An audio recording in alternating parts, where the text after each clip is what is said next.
Hi everybody, this is Andre, and today we are going to learn basic algebra. So what is algebra? Well, algebra is the study of equations. You have an equal sign, there's a left side, and there is a right side. And let me ask you this. How many questions do you see in math, physics, or even chemistry that do not have an equation in it? Probably not too many. Most of the questions that involve precise calculations will require you to deal with algebra and be able to find something that you don't know in an equation. So if you're not proficient at moving things from left side to right side to left side, and rearranging it however you want, you cannot solve any of the things that are going to be taught in chemistry, physics, and math. It doesn't matter which unit you tackle. It doesn't matter how much you study the theory of physics. It's irrelevant. You cannot do the calculations unless you know algebra first. So this is a very important topic. We will be starting with the very basics and building from the ground up. Something that you will notice is that the basics of algebra do not change. The rules in math do not change. In essence, if you have a bigger question or a harder question, or there's more things to solve, it's just a bigger left side and a bigger right side, it's irrelevant. It doesn't matter. You're not going to change the rules of algebra just because there's more numbers and more letters on each side. The rules stay the same. But many students who are not proficient at algebra make the mistake that they need to make up some new rules, some magical rules, because now all of a sudden there's more things on the left and the right side. There's a bigger equation involved. And you don't. The rules simply do not change. All you have to get good at is understand the basic rules of algebra that will apply to the most basic questions that we'll do today.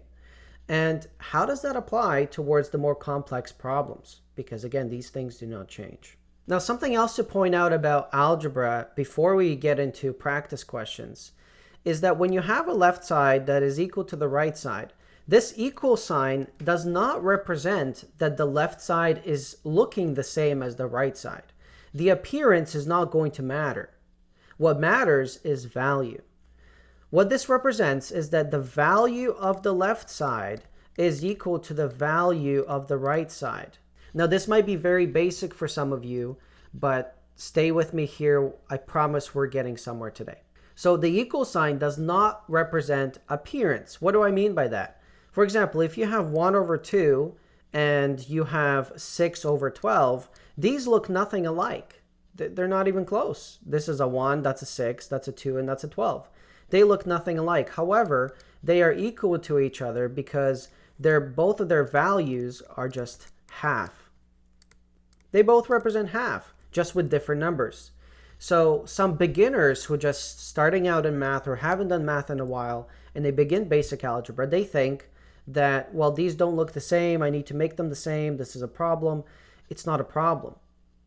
What you're looking for is to make sure that the values do not change. Now, something about algebra is that you're going to be moving things around from left side to right side. So when you take something away from one side, you must also take it away on another side. If you multiply something on one side, you must also do it to the other side. So let's see how that applies in a few examples. And then we're going to build this up to very complex problems where I'm going to demonstrate that the rules do not change. It's exactly the same as you would do a very simple question to the more complex questions. So let's begin. So we're going to start very small just to highlight what the rules are. X minus 6 equals 12. In order for us to find x, we always want to aim to isolate for x, meaning it needs to be alone on either the left or the right. Now, the first rule of algebra states that if you want to move a number or you want to move a term, you must do the opposite operation of it. So, for example, I want to move the negative 6 to the right side because I want x to be alone. So I must do the opposite operation. There's only 4 operations in math. There's addition, subtraction, multiplication, and division. They have their innate opposites. So addition and subtraction obviously is an opposite, multiplication, division. They're opposites. So if I want to do the opposite here, the 6 is subtracting x. So in order for me to do the opposite, I'm going to add x, and negative 6 plus 6 is 0, so these cancel out. And the second rule is I must do it to both sides, because remember, you got to keep the equal sign here. If you don't do it to both sides, this is no longer equal, and you violated the rules of algebra. So rule number 2 is going to be do the operation to both sides. Okay, now that we've canceled this out, all we have left is x on the left side, and we have 12 plus 6, which is 18. And here's your final answer. You can double check that, plugging it in. 18 minus 6 is 12. There we go. We have successfully completed both rules of algebra. Next example, 6 over x is equal to 9. To start off, the number that I want to find, x, is in the denominator. And I cannot find what x is. I cannot isolate for it if it is part of a denominator. So I need to bring it as a numerator. Now, in order for me to do that, I have to move it to the other side because I cannot just magically have it as part of the numerator on the left. Because remember, I'm only going to stick to the 2 rules that we have in algebra. So the x is dividing 6. The opposite operation is multiplication. I'm going to multiply by x. And the second rule is that I must also do it to both sides in order to keep the 2 sides equal. Now, x divided by x is 1, so both of these cancel out to just become 1. And now we're left with 6 equals 9 times x, which is 9x. Now, in order for me to isolate for x, I must do the opposite operation. So here, the 9 is multiplying the x. The opposite is division. I divide by 9. Now, the second rule, I do it to both sides. These cancel out. 9 divided by 9 is 1.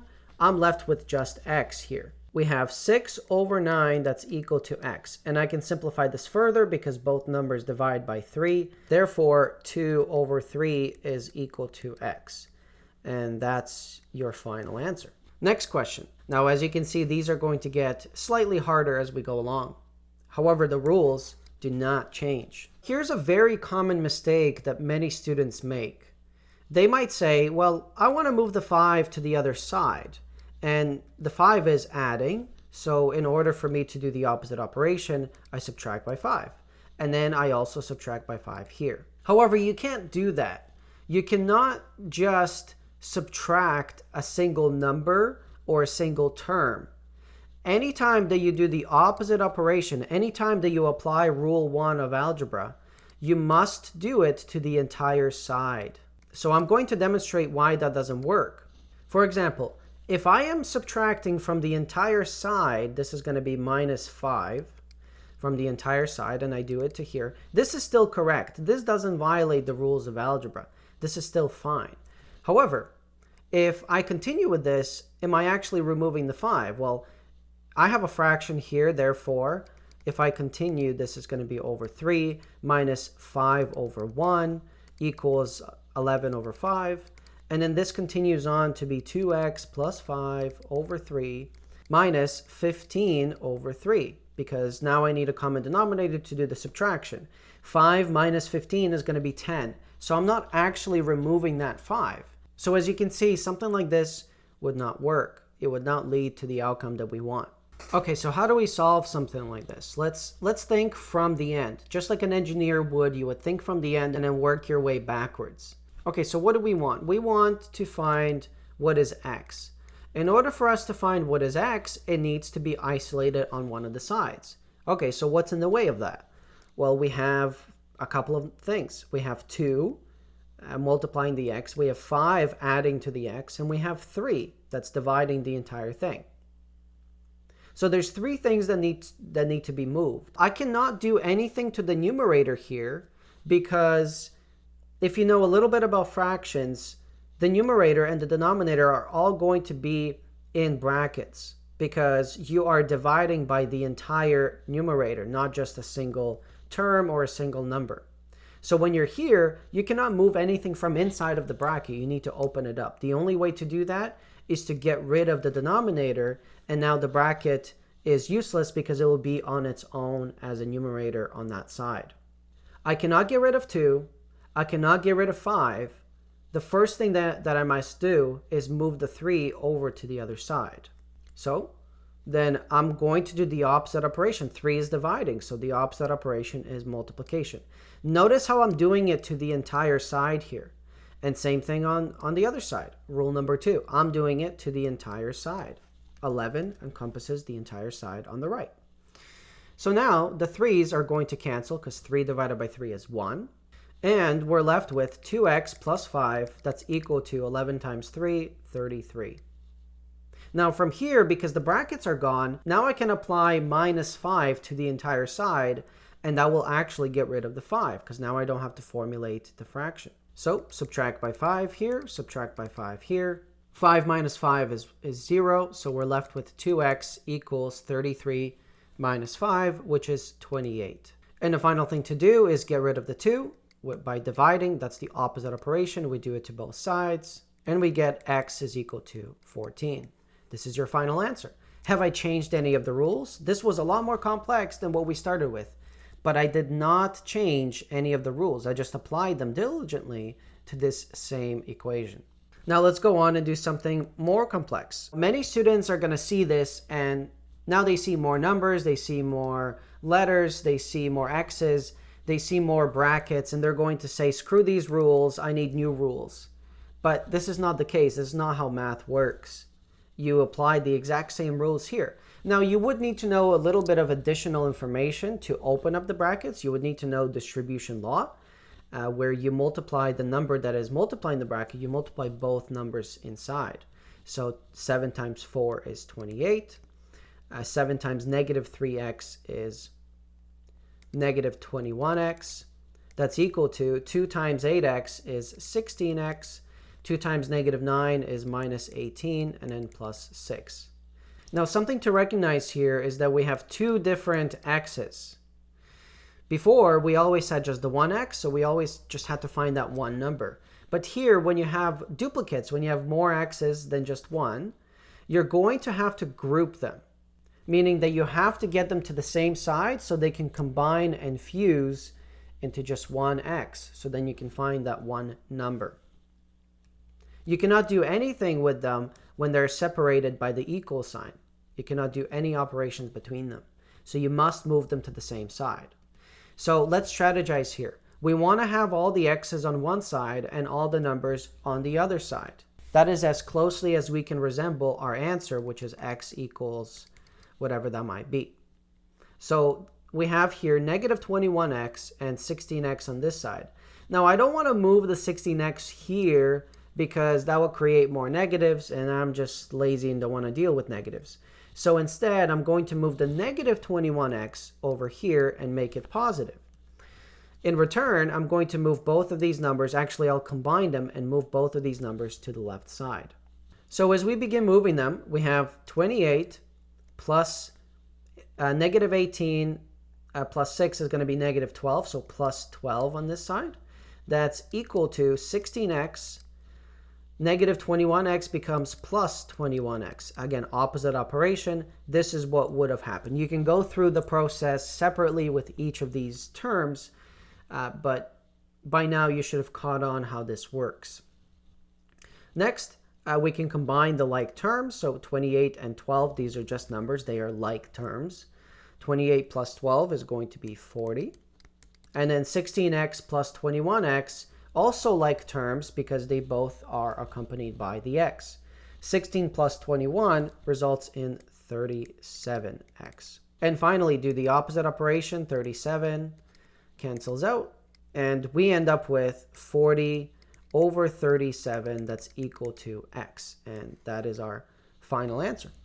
Okay, let's go on to our next problem. Now, of course, you're going to need some understanding of fractions in order to do something like this, but again, the algebraic principles are going to stay the same. The majority of students are going to panic looking at this because, oh my God, it's so long, there's so many things, there's so many fractions, so many things going on.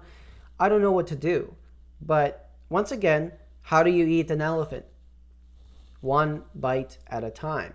Same thing with mathematics and algebra. Keep in mind that bigger problem does not equal fancier solution.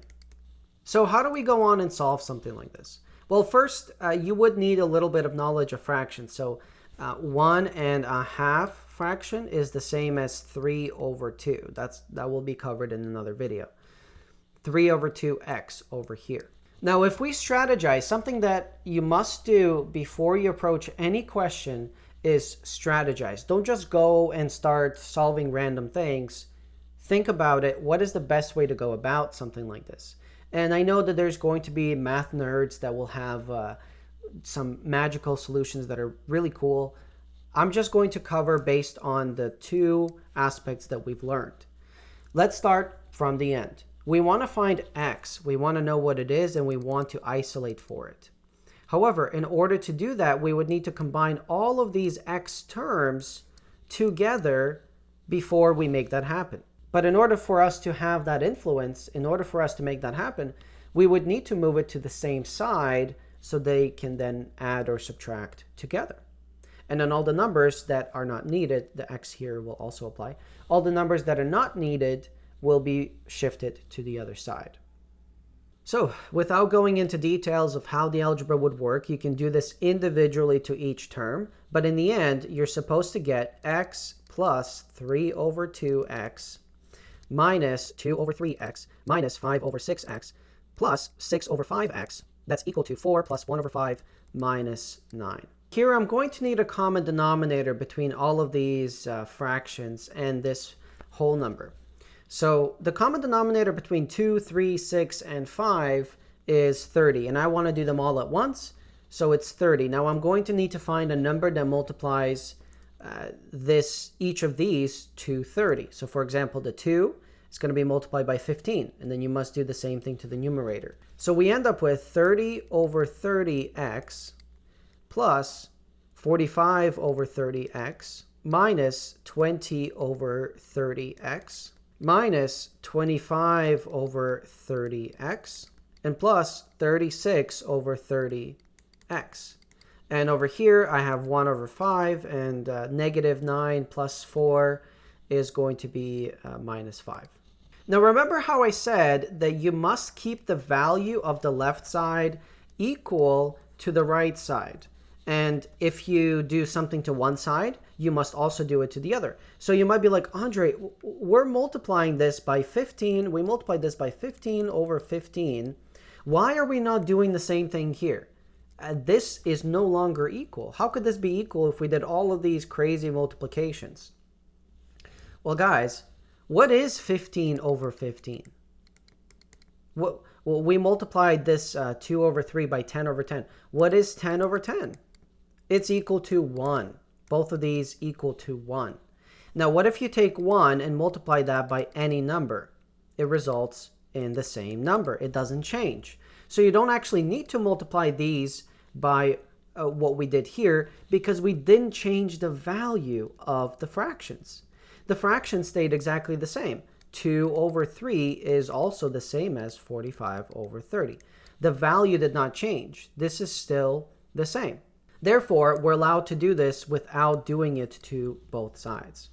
So after adding the numerators here on the left, we end up with 66 over 30x that is equal to, and I'm going to do this fraction 1 over 5, minus 25 over 5. So now we can simplify this because they both divide by 6. This becomes 11, and 30 divided by 6 is 5.